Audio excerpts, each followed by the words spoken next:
The Galactic Council chamber was bigger than any stadium on Earth. Rows upon rows of seats curved up toward the high ceiling, where artificial stars glowed like diamonds. Each seat belonged to a different alien species, arranged by how long they had been traveling through space. Ambassador Jack Morrison sat in the back row, in seat number 247. It was the worst seat in the whole chamber, far from the central podium where important decisions were made.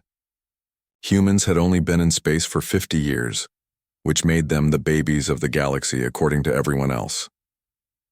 Jack straightened his blue diplomatic uniform and stood up. The movement caught everyone's attention because humans weren't supposed to speak during this session. They were only supposed to listen and learn from their betters.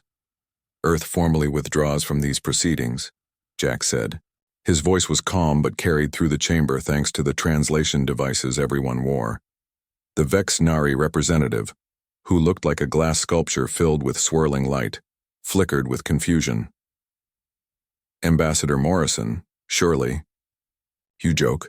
We have only begun discussing the new trade agreements. There's nothing to discuss, Jack replied. He picked up his datapad from the small desk in front of his seat. These trade agreements, like all the others before them, take everything valuable from Earth and give us nothing in return. A ripple of laughter moved through the chamber. Many of the aliens made sounds that the translators interpreted as amusement. To them, humans complaining about unfair treatment was like children complaining about bedtime. Speaker Zorthan, leader of the council, rose from his elevated chair. He was a Kelleran, standing 12 feet tall with 4 muscular arms and skin, like polished bronze. When he spoke, his voice boomed even without amplification. Ambassador Morrison, please return to your seat. Your species has much to learn about galactic commerce and diplomacy. These agreements are for your own protection. Protection from what? Jack asked. From being treated as equals? From having a fair say in decisions that affect our worlds? More. Laughter filled the chamber. The Dominion representative, a reptilian creature with scales that changed color with his mood, currently showing purple for amusement, spoke up. Humans and their pride. You've barely left your own solar system. What could you possibly offer the greater galactic community? Jack smiled, but it wasn't a happy smile. It was the kind of smile that made some of the older species shift uncomfortably in their seats. They had seen that expression before, usually right before smaller civilizations did something unexpected. We offer new perspectives, Jack said. Fresh ideas, different ways of solving problems. But this council doesn't want any of that. You want servants, not partners. Speaker Zorthan made a dismissive gesture with 2 of his hands. Your species is too young to understand the complexities of our society. Sit down, Ambassador. Accept the wisdom of your elders. No, the single word echoed through the chamber. Even the constant background hum of life support systems seemed to pause. What did you say? Zorthan demanded. I said no, Jack repeated. Earth is done accepting whatever scraps you throw our way. We're done pretending that age equals wisdom. We're done being your source of cheap labor and raw materials. He began walking down the aisle toward the exit. Each step seemed to ring louder than it should have on the metal floor. Where do you think you're going? Called out General Vraktar of the Dominion military.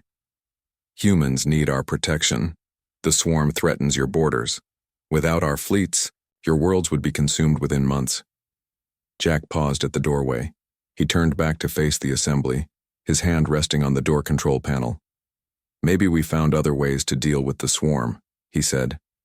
Maybe we realized that the greatest threat to humanity isn't out there in the dark between stars. Maybe it's right here in this chamber. The door slid open with a soft hiss. Wait, called out Lirahan, representative of the scholarly Pentari race. Her feathers rustled with agitation. You cannot simply leave. There are protocols, procedures. The council must vote on any withdrawal. The council can vote on whatever it wants, Jack said. Earth is a sovereign world. We don't need your permission to leave, just like we never needed your permission to survive. He stepped through the doorway. As it began to close, he added one final comment. Oh, and you might want to check your trade schedules. I think you'll find some interesting gaps starting tomorrow. The door sealed shut with a quiet click. For a moment, the chamber remained silent. Then it exploded into chaos. Representatives shouted questions and demands. Some called for immediate military action to bring the humans back into line. Others demanded investigations into what Jack's final words meant. Speaker Zorthan pounded, his ceremonial staff on the floor, each impact creating rings of light that spread across the chamber floor. "Order! We will have order!" It took several minutes for the noise to die down. When it did, Zorthan addressed the assembly with forced calm. "The humans are having one of their emotional outbursts," he declared. "They've done this before. Walked out of meetings, made dramatic gestures, threatened to leave. They always come back when they realize how much they need us." Murmurs of agreement swept through the chamber. Everyone remembered the incident 3 years ago when humans had boycotted a council session over mining rights. They had returned after just 5 days. "This time feels different," said Representative Cora of the Meridian Collective. Her 3 eyes blinked in sequence, a sign of deep concern. Ambassador Morrison seemed prepared. "Nonsense," scoffed General Vraktar. "Humans are impulsive creatures. They act on emotion, not logic. When their ships start breaking down without our maintenance contracts, when their colonies run short of supplies without our trade routes, they'll come crawling back. More agreement, more confident assertions that humans couldn't possibly survive alone." The session continued with discussions of the trade agreements, though several members noted the empty seat 247 seemed more noticeable than it should have been. Meanwhile, Jack Morrison walked through the station corridors toward the human embassy section. His communication device chimed with an encrypted message. He glanced at the screen and allowed himself a real smile this time. The message was simple. "Phoenix Protocol activated. All personnel evacuating on schedule. Firewall systems engaged. They suspect nothing." Jack quickened his pace. He had 6 hours to reach his ship before the council realized that this time, humanity wasn't bluffing. This time they had a plan, and this time they weren't coming back. As he walked, he passed viewing ports that showed the vast expanse of space beyond the station. Out there, hidden by new stealth technology that the council didn't know humans possessed, an entire fleet waited for his signal. Trading ships, colony vessels, and even a few military craft that weren't supposed to exist according to council records. The council thought they knew everything about humanity. They thought Earth's 50 years in space made them predictable, controllable.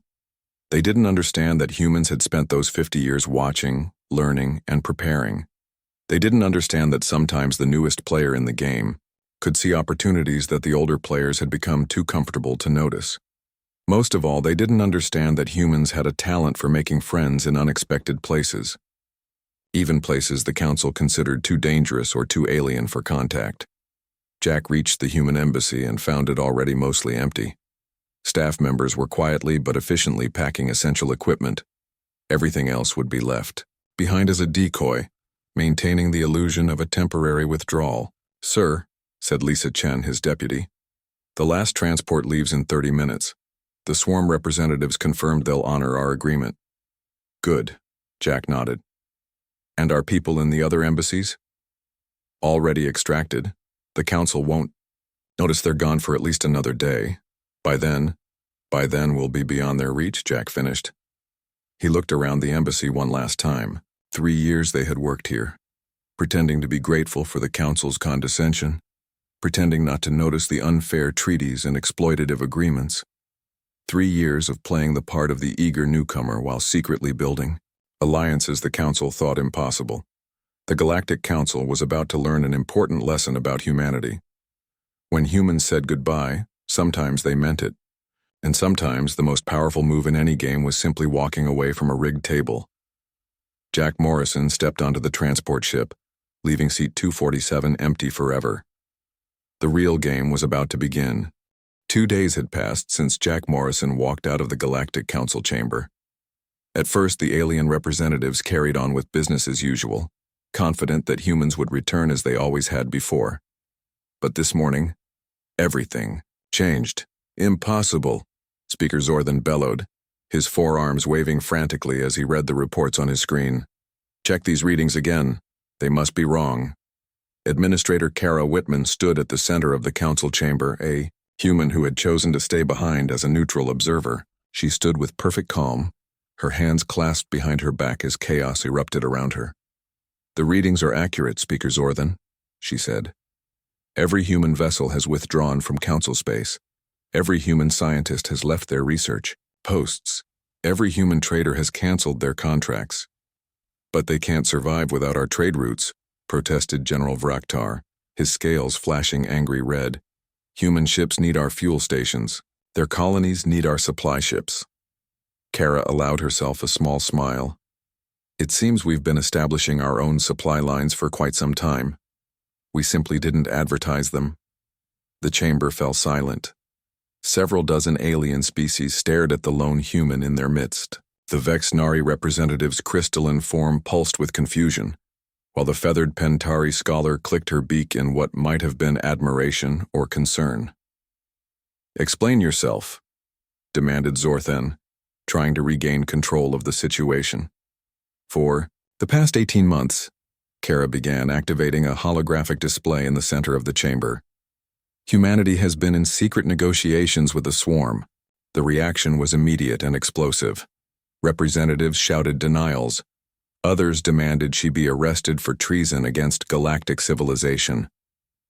The swarm were monsters, creatures that consumed entire worlds, that had no language, no culture, only an endless hunger for expansion. Kara waited for the noise to die down. The swarm, as it turns out, are quite capable of communication. They simply chose not to communicate with any of you. "Lies," snarled Vraktar.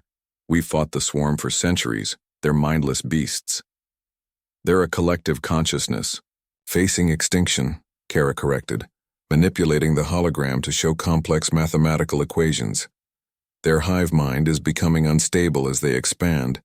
In approximately 50 of your standard years, their entire species will collapse into chaos. They've known this for decades." She paused to let that sink in. "Humans offered them something none of you could. Quantum computing algorithms that could stabilize their collective consciousness." "And what did these monsters offer in return?" asked Lirahan, the Pentari scholar, her feathers now completely flat against her body in a sign of deep distress. "Safe passage through their space. Access to resource-rich systems they control but don't use. Most importantly, they offered us their biological adaptation technology, something you've been trying to steal from them for centuries." The hologram shifted to show star charts. Vast sections of space that the Council had marked as swarm-controlled danger zones were now highlighted in green. Human ships can now travel freely through regions that would mean certain death for any Council vessel. Ambassador Kesh of the Merchants Guild suddenly stood up, his multiple eyes focusing on his own datapad. The galactic markets are in freefall. How is this possible? Humans only handle minor trade routes." Kara's smile widened. "Minor? Interesting.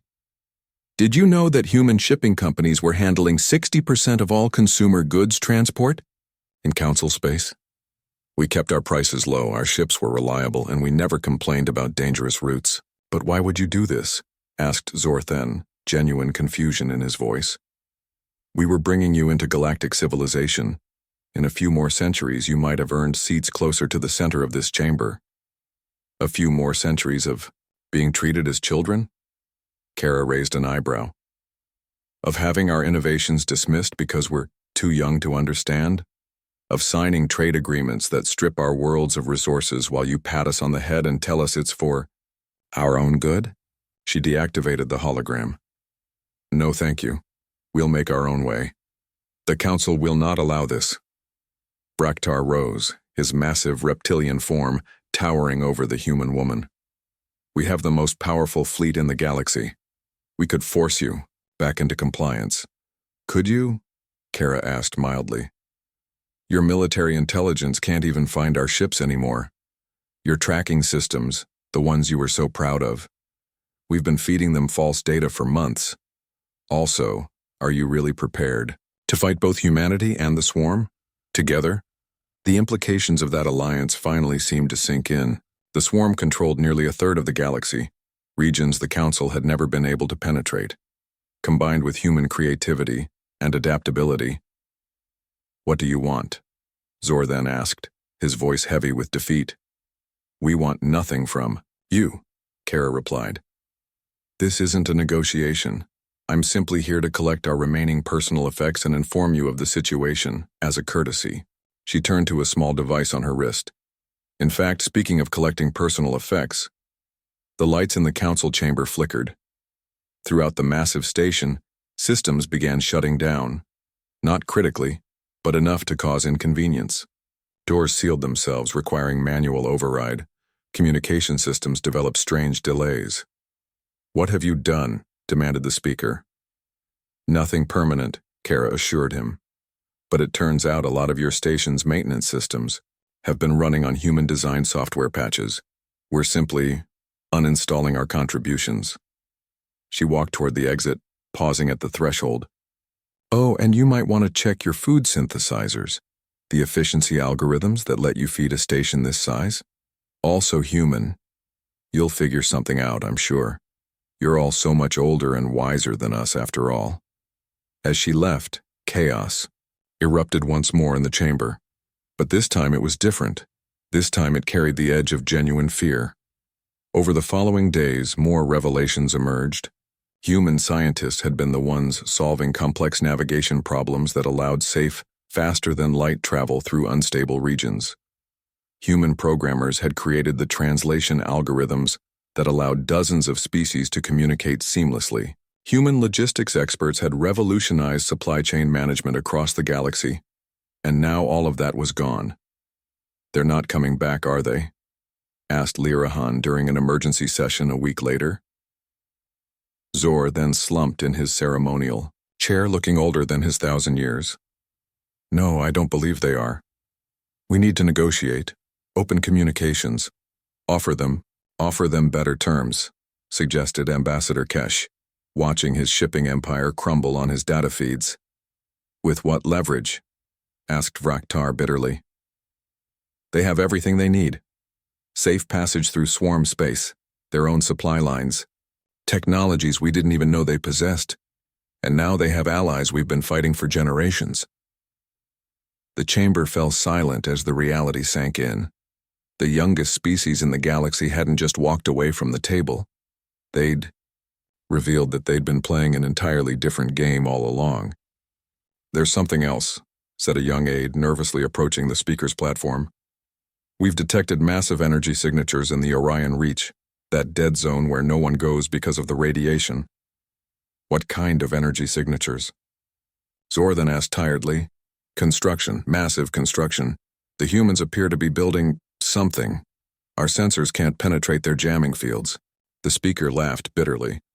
"Of course they are, and we'll find out what it is when they want us to know." In the days that followed, the truth became increasingly clear. Humanity hadn't just left the Galactic Council. They had graduated from it. And in doing so, they'd exposed how dependent the great galactic civilization had become on the very species they'd dismissed as primitive newcomers. The real question now was, what would humanity do with their newfound freedom? And more importantly, what would they build in partnership with the swarm that the Council had spent centuries trying to destroy? The answers, when they came, would reshape the galaxy forever. The Great Council chamber felt wrong, not just because seat 247 remained empty, but because nothing worked quite right anymore. The translation systems stuttered and failed randomly. The climate control couldn't maintain proper temperature for all species. Even the food dispensers produced meals that tasted slightly off. "Another trade route collapsed this morning," announced Ambassador Kesh, his merchant guild uniform wrinkled from days without sleep. "The Zirian Mining Consortium can't get their ore shipments to the processing plants. Their human transport contracts expired yesterday." "Then hire someone else," snapped General Vraktar, though his scales had dulled to a sickly gray color that showed his exhaustion. "There is no one else," Kesh replied wearily. "The humans handled all the dangerous routes. No other species has ships willing to fly through the Maelstrom Corridor or the Dark Reaches." Speaker Zorthan sat silently on his elevated platform, all four arms resting limply at his sides. For the first time in his 1,000-year life, he looked truly old. A commotion at the chamber entrance drew everyone's attention. Jenna Cross, the human military liaison, strode in wearing a crisp black uniform none of them had seen before. Instead of Earth Defense Force insignia, it bore a simple silver star. Admiral Cross. Zor then straightened slightly. You've decided to return to us? Jenna smiled, but it wasn't friendly. Just visiting. Thought you might want an update on your tracking systems. She activated the central hologram without asking permission. The star chart showed the familiar layout of Council space, but vast. Sections were completely dark. Your sensors can't find our ships anymore, she explained. We've switched to new stealth systems. Also, about 40% of your navigation beacons are offline.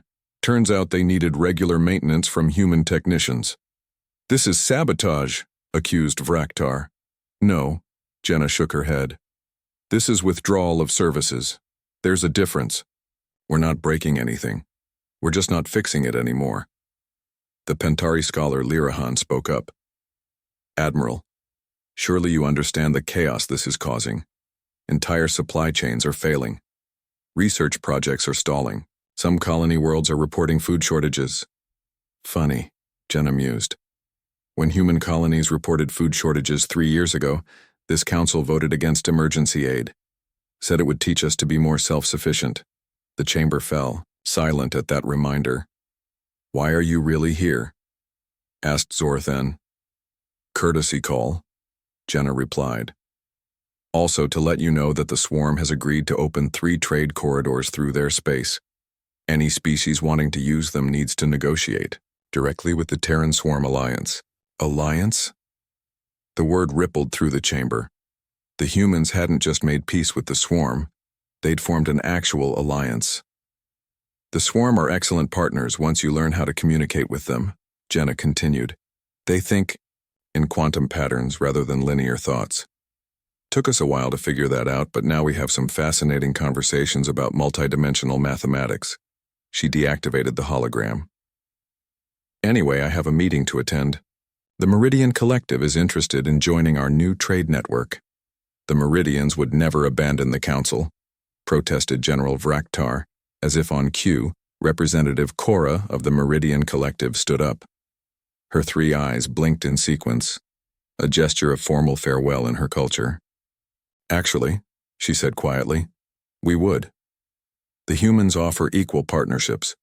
No hierarchy based on species age. No technology restrictions. No forced trade agreements. She walked down to join Jenna. My people remember when we were the youngest species in this chamber. We remember the condescension, the unfair treaties. Humans offer something better. Together they left the chamber, 2 more empty seats. Over the following weeks, the exodus continued. The Pentari, despite their ancient status, sent a delegation to the human-built Unity Station. 3 smaller species formally withdrew from the council to join the Terran Cooperative. Even some Vexnari crystal mines began exploring alternatives. We need to do something, Speaker Zor then declared during yet another emergency session. The chamber was now 1/3 empty. We need to bring them back. How? Asked Ambassador Kesh. Every attempt at contact is politely refused. They don't need our technology, theirs is better. They don't need our protection, they have the swarm. They don't need our trade networks, they built their own. Then we make them need us, growled Vraktar. Cut off all remaining trade, blockade their worlds, show them the cost of defiance. With what ships? A junior military advisor asked nervously. Half our fleet is in maintenance bays with software errors. The human virus protection systems we've been using were subscription-based. The subscriptions ended last week. The general's scales flushed purple with rage, but he had no answer. An urgent alert sounded through the chamber. The central hologram, activated, showing a massive structure in deep space. It was clearly artificial. A ring-shaped station larger than some moons, crackling with energy patterns no one recognized. What is that? Zor then demanded. It's broadcasting an identification signal, reported a technician. Unity Station. Open to all species for free trade and cultural exchange. No hierarchies, no restricted technologies. All welcome. The image zoomed in, showing ships from dozens of species already docked at the massive structure. Human vessels worked alongside swarm bioships. Meridian crystal craft floated next to Pentari knowledge spheres. They built this in secret, Lirahan whispered, awe in her voice. While we debated their worthiness, they were creating something extraordinary. A message icon appeared on the display. When activated, Jack Morrison's face appeared, older, but smiling genuinely. Greetings to the Galactic Council, he said. As you can see, humanity has been busy. Unity Station is now operational. Any species wanting to join our cooperative is welcome. We have only one rule. Everyone has an equal voice. He paused. This isn't revenge. It's not punishment. It's simply a different way of doing things. The galaxy is big enough for both systems.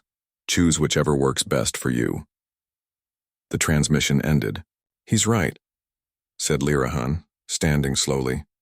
The galaxy is big enough for both systems, and I know which one the Pentari choose. She walked out. Another empty seat. By the end of the month, 12 more species had quietly withdrawn from the Council. Each departure further destabilized the complex web of treaties and agreements that had held the Council together for millennia. The humans had done something thought impossible. Without firing a single shot, without making any threats, they had begun the slow dissolution of the most powerful political entity in galactic history.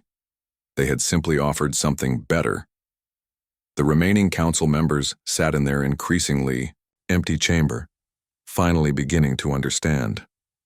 The humans hadn't just left because they were angry or emotional. They had left because they had outgrown the need for the council's approval. And in doing so, they had shown the rest of the galaxy that there was another way. The true revolution wasn't in the leaving. It was in what they built after they left. And increasingly that looked like the future, while the council looked more and more like the past. Speaker Zorthan stared at the empty seats surrounding him and wondered, for the first time in centuries, if perhaps the council's time had simply come to an end. Not with war or catastrophe, but with the quiet realization that younger species might actually have better ideas. It was a humbling thought for someone who had ruled for 1,000 years. But then, humility was something the council had never bothered to learn. Perhaps that had been their greatest mistake. 6 months had passed since humanity's great withdrawal. The Galactic Council headquarters, once the bustling center of interstellar politics, now felt like a ghost town. Half the seats in the Grand Chamber sat empty. The remaining members struggled to maintain even basic operations. Another food shipment failed to arrive, reported Administrator Velnash, one of the few officials who hadn't resigned. The colony on Zerath 7 is down to 2 weeks of supplies. Speaker Zorthan didn't respond immediately. He stood at the observation window, all 4 arms clasped behind his back, staring at the stars. Contact the humans, he said finally. Ask them to help. They won't take our calls, Velnash reminded him. All communication goes through their public channels now. Then use the public channels. An hour later, a response arrived from Unity Station. The message was polite but firm. The Terran Cooperative would be happy to arrange food shipments to Zerath 7. Standard rates apply. No special treatment for Council worlds. The irony wasn't lost on anyone. The Council had spent centuries telling humans they needed to earn their place in the galaxy. Now the Council needed to pay market rates like everyone else. Sir, said Velnash hesitantly. There's something else. Our intelligence division finally got some information about what the humans and Swarm are doing together. She activated a holographic display showing a star system in what used to be Swarm territory. Massive construction projects surrounded every planet. Ships moved between them in patterns that seemed chaotic but clearly had purpose. They're building something called distributed consciousness nodes, Velnash explained. Apparently, the Swarm's hive mind was failing because it was too centralized. The humans helped them create a new system, multiple connected nodes that can function independently but share information. Military applications? Asked General Vraktar, who had been listening nearby. Unknown. But there's more. The The swarm are teaching humans their bioadaptation technology. Look at this.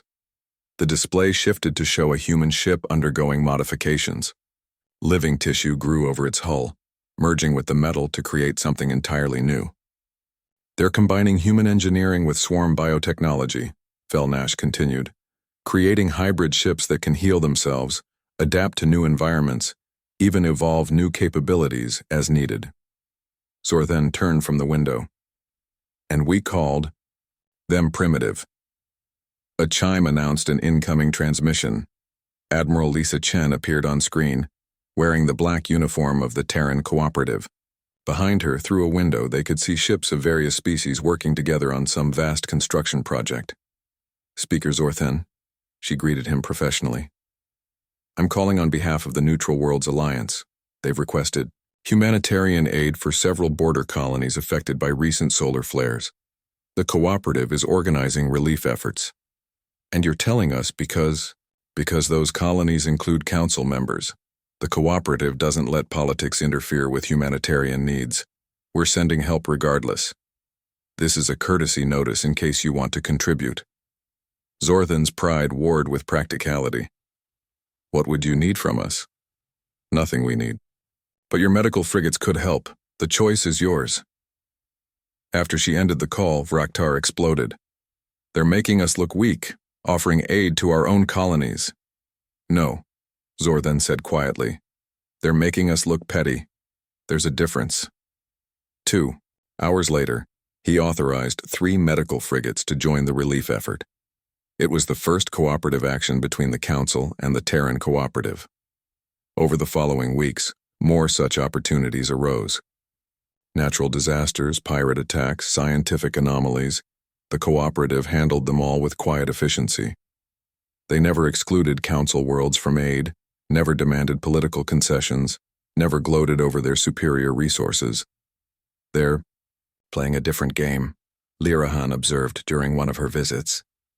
She had become an unofficial liaison between the two groups. The Council always used aid as leverage. The humans just help. It's creating tremendous goodwill.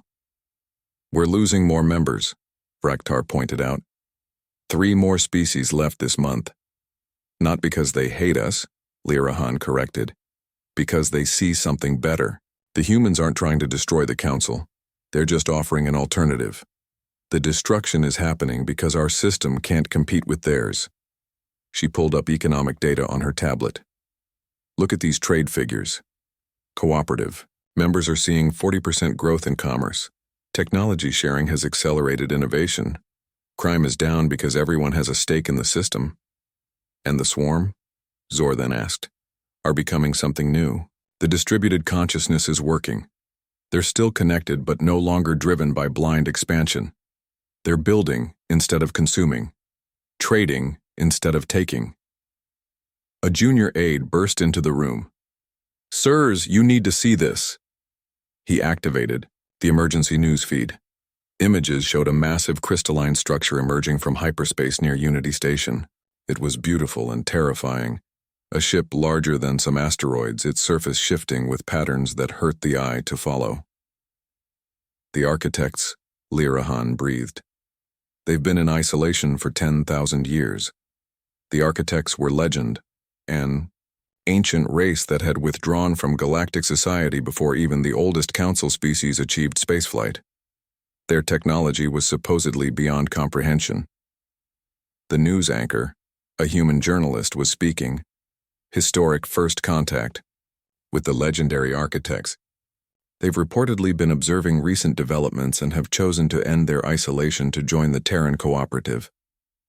The feed switched to a human diplomat standing beside a shifting geometric figure that presumably represented an architect.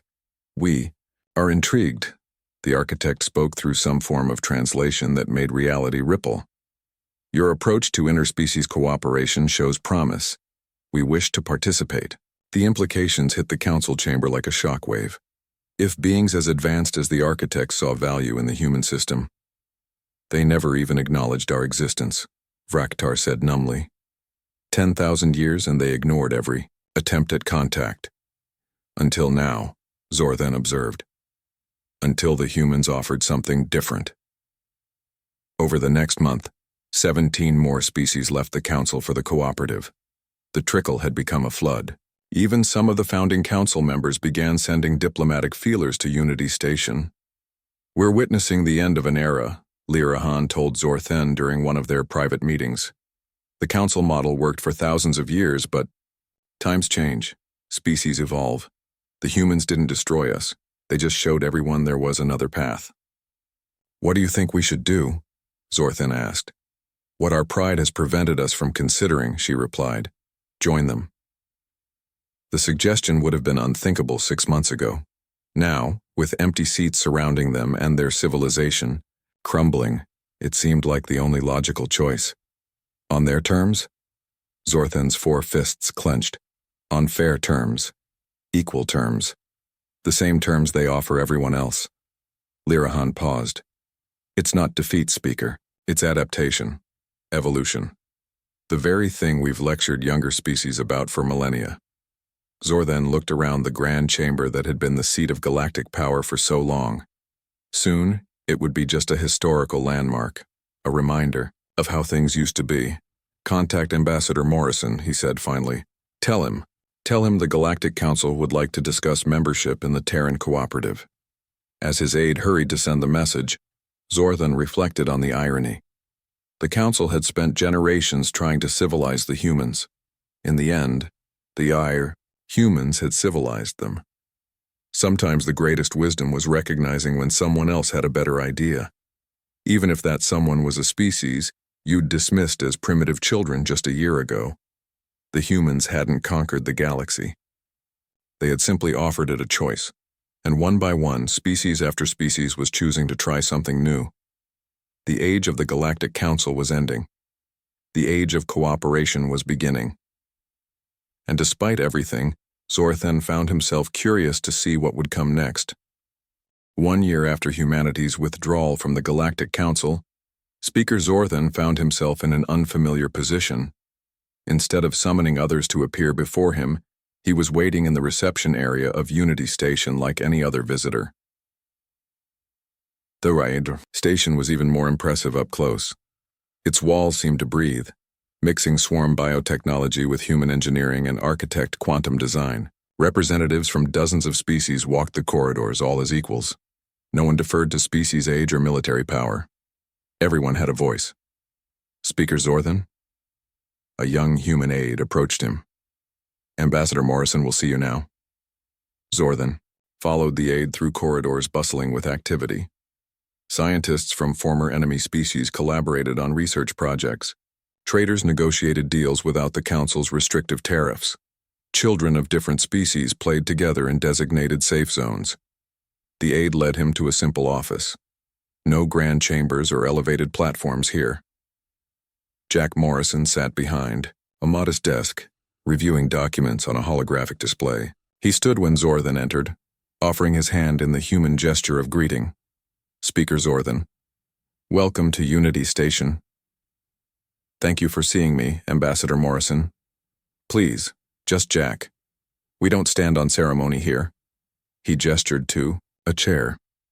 "Have a seat. Can I offer you something to drink?" The swarm developed this interesting tea that's compatible with most species' biochemistry. Zorthen accepted the drink, surprised by its pleasant taste. "I suppose you know why I'm here." "The Galactic Council wants to join the Terran Cooperative," Jack said simply.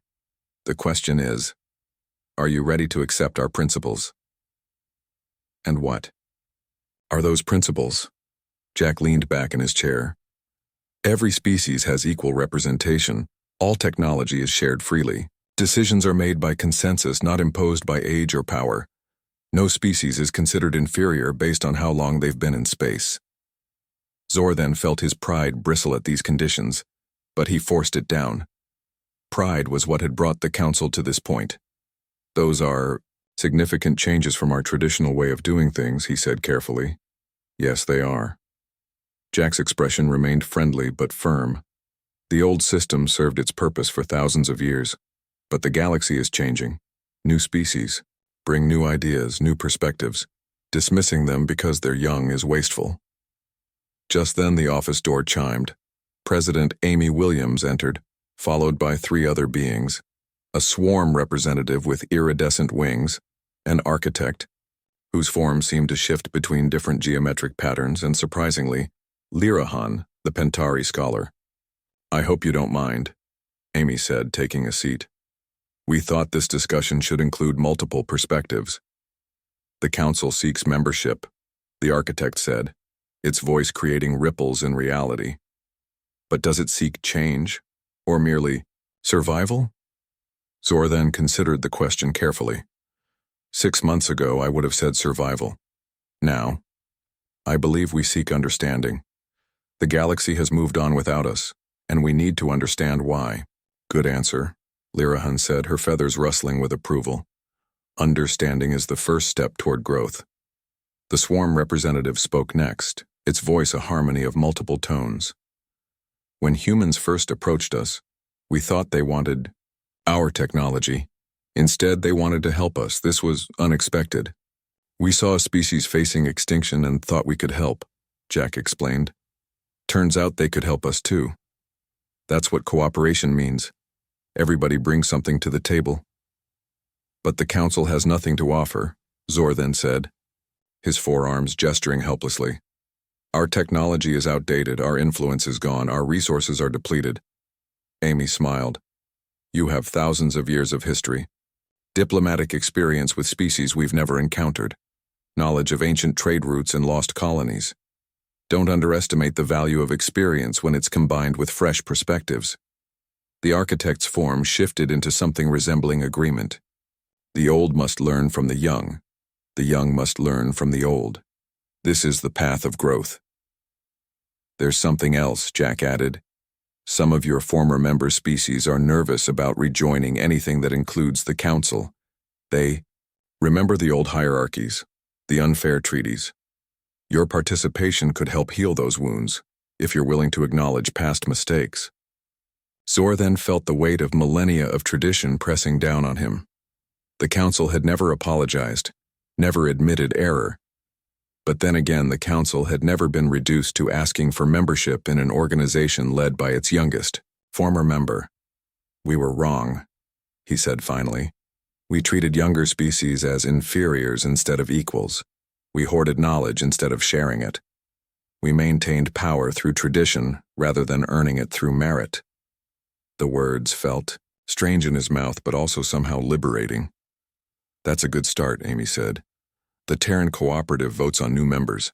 You'll need to convince not just us but all current members that the Council has truly changed. How do we do that?" "Actions, not words," the swarm representative answered. "Humans taught us this. They helped us before asking for help themselves." Jack nodded. "There's a crisis in the outer reaches. Solar flares are threatening several colonies, including some that haven't joined either organization yet. The Council still has resources in that area. You could lead the relief effort." "Without asking for anything in return?" "Without asking for anything in return." Zor then thought about it. The old Council would have seen this as weakness, giving without receiving. But looking around this office, seeing former enemies working together, he began to understand. Trust had to be earned. Cooperation had to be demonstrated. "We'll do it," he decided. "I'll mobilize our remaining fleet immediately." Over the next few months, the Galactic Council worked alongside the Terran Cooperative to address one crisis after another. They shared their resources freely, asked for no special treatment, and slowly began to earn back the trust they had lost. When the vote finally came, it was unanimous. The Galactic Council was dissolved, and its members joined the Terran Cooperative as equals, no better or worse than any other species. During the ceremony, held in the Grand Amphitheater of Unity Station, Jack Morrison addressed the assembled representatives. "A year ago, humanity walked out of the Galactic Council. We didn't do it out of anger or revenge. We did it because we believed there was a better way. Today, we're all part of something new, not because anyone forced us, but because we chose to try something different." He paused, looking at the diverse crowd before him. "The greatest lesson we can learn from each other is that no one has all the answers. Not the oldest species, not the youngest, not the most powerful, not the most innovative, but together, we might just figure things out. Zor then, now simply another representative among equals, found himself oddly content with this new arrangement. For the first time in centuries, he was learning new things, seeing new perspectives, contributing to something larger than traditional hierarchies. Later, during the celebration, Lyra Han approached him. How does it feel? Being just another voice instead of the speaker? Strange, he admitted, but also refreshing. I spent 1,000 years telling others what to do. Now I get to listen and learn again. She clicked her beak in amusement.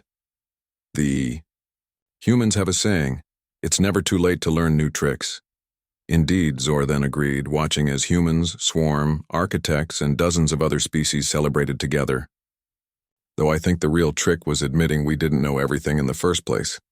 As the festivities continued around them, both understood that this wasn't really an ending. The dissolution of the Galactic Council marked the end of one era, yes, but more importantly, it marked the beginning of another.